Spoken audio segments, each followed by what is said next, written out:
Okay, thanks for staying with us. Time now for Media Watch, for which we are joined by James Creedon. Hi, James. Good evening, Georgia. Okay, so we're going to start off with the Hamas-Israel conflict, a really big story across the board all this week. And a lot of journalists have actually found it quite hard to remain objective in terms of reporting on them. Hugely divisive issue, Georgia. So 2 articles that sort of point out why that's somewhat difficult for journalists. One is by Shireen Tadros. I think we have the screenshot of it, Al Jazeera correspondent in the Middle East. We are taught to be neutral, impartial and balanced, she said, but this is not a balanced conflict, and in the pursuit to even things out, some have ended up reporting the wrong story. So in a bid to sort of report things on both sides, you miss, because there's so much more, I suppose, death and on one side in this particular conflict with over 160 deaths in Gaza compared to, I think it was 6 on the Israeli side. You're trying to do an even reporting on it, and you end up perhaps missing out on some of the details on the side that was more hit.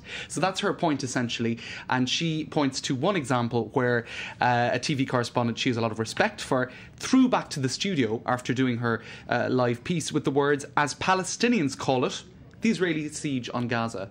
Now, Gaza is under siege by Israel, that's just a fact, but in a bid to sound as neutral as possible, she said, well, Palestinians call it a siege. So you get these sort of anomalies. Also, I suppose, Hamas officials being targeted and then perhaps 10 family members being killed. If the shoe were on the other foot, I think it wouldn't be reported in the same way. It would be a much bigger deal because generally there are fewer Israeli casualties. And on this, on the other side, there's this article in the New Statesman by Professor Alan Johnson. He says, look, why Israel's action in Gaza is not disproportionate.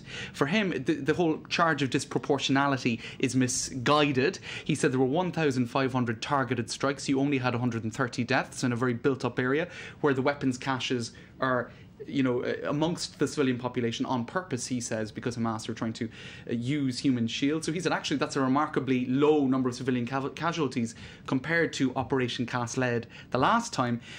When you look at it, according to him, he also says the law of even Steven in terms of balanced warfare, that just doesn't exist. Disproportionate war is a misnomer where you talk about asymmetrical warfare. So for him, the whole notion of disproportionality is just it's not appropriate to apply to a situation of war. Okay. Next, we're going to have a look at another battle here in France, that amongst the UMP party, and many fear that this could actually permanently discredit the party.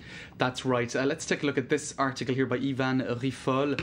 This, of course, is referring to the battle between Fillon on the left and Copé on the right to take over the UMP party, hoping, I suppose, to be the next right-wing president after Mr. Sarkozy, who managed to straddle different factions of the right wing, which these two pretenders have not really managed to do. Fillon is more moderate, Copé is more, I suppose, right-wing, far-right even, or at least poaching far-right votes.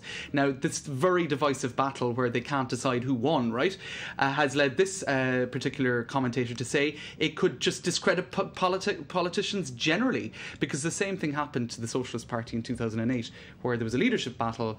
It was not conclusive, and there were accusations of voting fraud by both sides. So it's happened with the Socialists, it's happened now with the UMP party. Where does that leave the credibility of politicians? The Socialists seem to bounce back from that. They did. It wasn't quite as bad as this one, that's for sure. It's not the first time there's been a divisive battle on the political right. I think we have some pictures of Jacques Chirac and Edouard Balladur. This was going back to the early to mid-90s when both of those men had a bitter political row. They were both in the same political family, the RPR. And yeah, it was a massive. They both ran for the presidency, being from the same party, so that was pretty unusual. So the right wing is known for its rows. Okay, and we've got just enough time to have a look at a Japanese panda video that seems to be quite popular it's online. Not as serious as the other two stories, Georgia, but it's got relief. Over 2 million hits in Japan and around the world, indeed, in the past. I think we have some images of this red panda in a zoo in Japan, and it's had over 2 million hits. The thing is, he got a bit of a shock when the zookeeper came in, right? He wasn't expecting to see the zookeeper, and that shock has quite amused internet users. Let's take a look at what happened.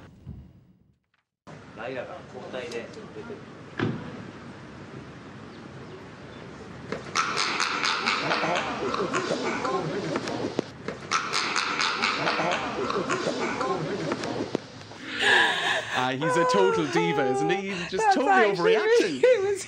He was quite sweet. I would like to see him throwing it on a football pitch. That's it. For if he was really shocked. Okay, brilliant. Thanks He's not a very tough guy. much. Thanks very much, James Cuden there with our Media Watch roundup.